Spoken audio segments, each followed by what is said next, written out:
La nigromancia, a veces denominada como una forma de magia negra, es un término utilizado para describir la comunicación y los tratos con los muertos, realizados por poderosos magos o hechiceros.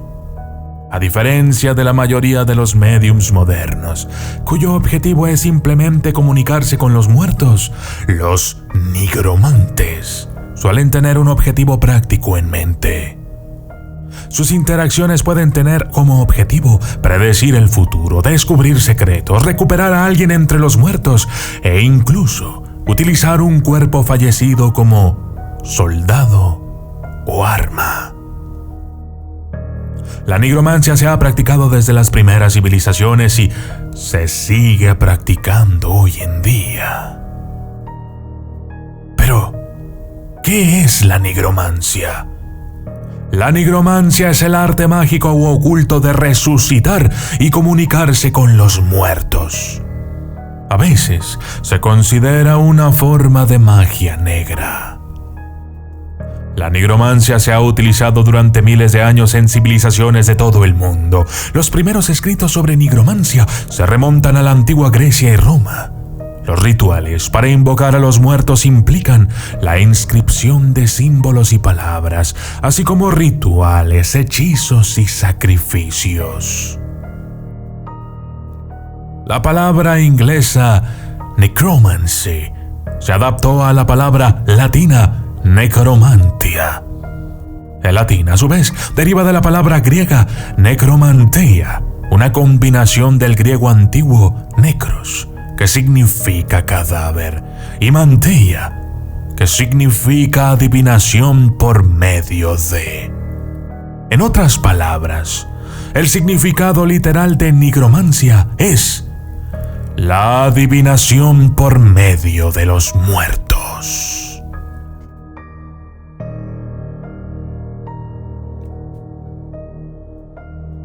Aunque esta definición puede ser literalmente correcta, se dice que los nigromantes son capaces de utilizar a los muertos para predecir el futuro. La nigromancia es mucho más que una simple adivinación. Las interacciones de un practicante con los muertos pueden ser mucho más complejas y pueden tener un impacto físico en el mundo de los vivos. Por ejemplo, los nigromantes también pueden resucitar a los muertos para conocer secretos, obtener el perdón o saber el nombre de un asesino. La nigromancia se denomina a veces magia de la muerte y suele considerarse como una magia peligrosa o negra, e incluso brujería. Esto es así, a pesar de que muchos nigromantes medievales eran clérigos. A pesar de su reputación, esta práctica también puede utilizarse para obtener resultados positivos. Orígenes de la nigromancia. La nigromancia ha existido a lo largo de la historia. Se practicaba en las antiguas civilizaciones de Egipto, Babilonia, Roma, Grecia, Persia y Caldea. Es posible que estuviera asociada al chamanismo, aunque también estaba relacionada con el culto a los antepasados. Los relatos de la nigromancia registrados en la antigüedad proceden de la Odisea de Homero, la Metamorfosis de Ovidio y, por supuesto, la Biblia. La nigromancia en la Biblia. La nigromancia se describe en numerosas partes de la Biblia, principalmente en el Antiguo Testamento. Algunos ejemplos son el libro del Deuteronomio 18:10 al 11, en el que se advierte a los israelitas: no se encontrará entre vosotros quien haga pasar a su hijo o hija por el fuego, ni quien utilice la adivinación, ni el observador de los tiempos, ni el encantador, ni el hechicero, ni el consultor de espíritus familiares, ni el mago, ni el nigromante.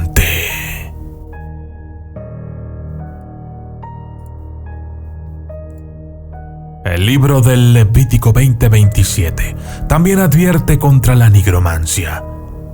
El hombre o la mujer que sea medium o nigromante será condenado a la muerte, serán apedreados, su sangre caerá sobre ellos. En Primera de Samuel se cuenta la historia de cómo el rey Saúl hizo que la bruja de Endor llamara al espíritu del profeta Samuel de entre los muertos. Saúl esperaba recibir consejo militar de Samuel. En cambio, Samuel le dijo a Saúl que tanto él como su hijo perecerían en la batalla. Esta profecía se cumplió al día siguiente. La nigromancia en la Edad Media y el Renacimiento. En la Edad Media, la nigromancia estaba estrictamente prohibida por la Iglesia. Esto, por supuesto, no impidió su práctica. Sorprendentemente, muchos nigromantes medievales eran miembros del clero que creían estar invocando la ayuda de Dios para conjurar demonios, ángeles y espíritus. Los nigromantes también eran alquimistas o filósofos naturales, cuyos intereses incluían no solo la química y la medicina, sino también la búsqueda de la vida eterna. Las técnicas utilizadas para resucitar o comunicarse con los muertos estaban relacionadas con las utilizadas para el exorcismo. También incluían una amplia gama de prácticas ocultas y el uso de alucinógenos. Los antiguos nigromantes generalmente resucitaban a los muertos para aprender secretos o para obtener una visión del futuro. En ocasiones, para que los vivos obtuvieran su perdón o dirección. Los nigromantes medievales tenían objetivos similares, pero además invocaban a los muertos para manipular a los vivos y también utilizaban los cuerpos de los muertos. Quizás el nigromante medieval más conocido fue Johann Faust, un alquimista alemán que se dedicó a las ciencias ocultas y, en particular, a la nigromancia. Nacido a principios del siglo XVI, el Fausto histórico fue descrito como mago, astrólogo y embaucador. Sus supuestas interacciones con los muertos le convirtieron en objeto de obras de teatro e incluso óperas. Necromancia contemporánea. La fascinación por la nigromancia no ha desaparecido en absoluto desde la Edad Media. Los relatos de ficción sobre interacciones con los muertos siguen siendo extraordinariamente populares. Aunque en libros y películas como Frankenstein, Drácula y La momia no se utiliza necesariamente el término nigromancia, todos ellos están relacionados con el uso o la interacción con los muertos resucitados. A menudo se recurre a los mediums, personas que dicen comunicarse con los muertos para pedirles secretos o predecir el futuro. Además, los juegos populares y los programas de televisión incluyen la reanimación de los muertos. Muchos se centran en los zombies, que tienen una historia diferente. Cómo los nigromantes se comunican con los muertos y les dan órdenes. A lo largo de los milenios, los procesos para llegar a los muertos han cambiado drásticamente. En algunos casos, el proceso es muy sencillo. Los mediums, por ejemplo, pueden llamar a sus guías espirituales o entrar en trance sin necesidad de complejos rituales o hechizos. Sin embargo, históricamente, los procesos para comunicarse con los muertos a través de la nigromancia son bastante extensos y dramáticos. En algunos casos, los nigromantes han llevado una vida muy austera, comiendo solo ciertos alimentos, evitando incluso ver a las mujeres y permaneciendo célibes. A menudo, se recurría a un niño o a un hombre virginal para completar la ceremonia.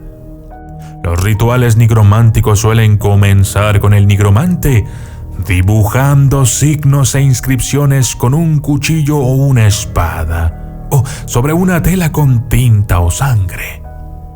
El círculo no es solo un símbolo de poder, sino también un medio para contener el espíritu de los muertos y proteger así al nigromante.